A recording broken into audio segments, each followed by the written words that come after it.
name's Coley. Welcome back to Undercover Reading. We're reading The Captain's Kid, Chapter 7, A Birthday to Remember, Part 6.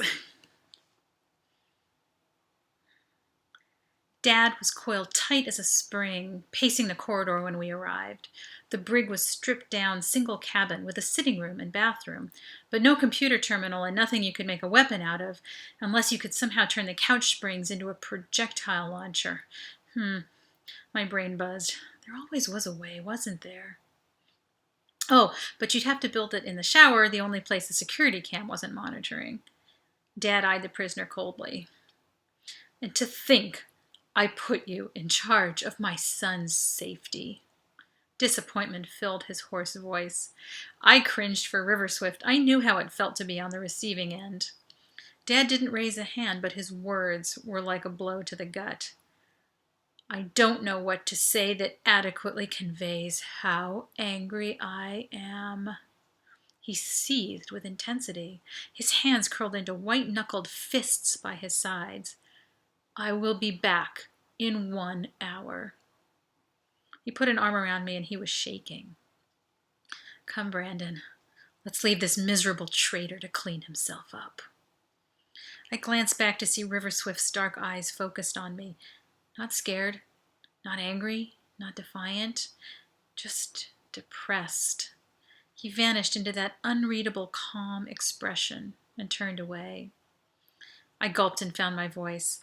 What about White Singer? Is he involved? Dad pointed down the hall. We're holding him for questioning, 2 rooms down. We're fairly certain now that he's been involved all along. Why 2 rooms? I asked. So they can't code tap through the walls and work out a story. More likely they'll turn on each other this way.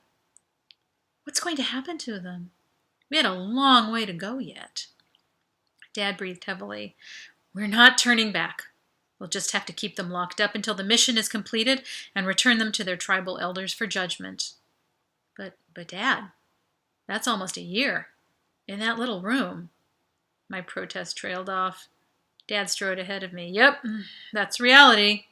He's damn lucky I didn't shove him out the airlock after all he's done to you. My heart skipped a beat. Oh, wow, you would do that? Dad spun, his face sharpened with a steely look I'd never seen before. It scared the snot out of me. I'd sure like to, he said. He put a hot hand on my shoulder and gripped. Of course not, kiddo. His other hand riffled through his hair. I'm so sorry. Some job I did protecting you. Thank God you were able to protect yourself. When I think about... He shook his head violently to get rid of some haunting mental image. Tell me what happened. As we walked the empty corridor, I told him all about the fake rendezvous and how we'd freed ourselves. Didn't Audrey tell you all this? I asked at the end. In a fast and sketchy way. She was in a hurry to send security to you and hit the showers herself. Besides, I wanted to hear it in your words. He smiled grimly. Pretty darn clever, Spidey, my boy. Pretty darn clever. All the aches vanished at that smile, tight as it was, but he still insisted on dropping me at the health center. I want the med tech to take a look at that nasty forehead cut, clean it up, debride it. You might need glue stitch. But why, Dad? I'm fine. In truth, I felt a little dizzy, probably at the idea of someone poking and prodding and scraping off the scab to reclose the wound, plus I still hadn't eaten breakfast. My stomach churned unhappily, my upper lip broke out in a sweat. I swayed and bumped into Dad. He touched my elbow to steady me. You're not all right. You look terrible. Are you going shocky? Concussion? What? Of course not. I tried to laugh, but it didn't come out right, because my vision was blurring and the floor refused to hold still, which was making it harder to walk. It rippled up and down like a coaster. I'm fine, really? I mumbled with thick lips as the floor rushed up to meet my face. I was having a wonderful dream.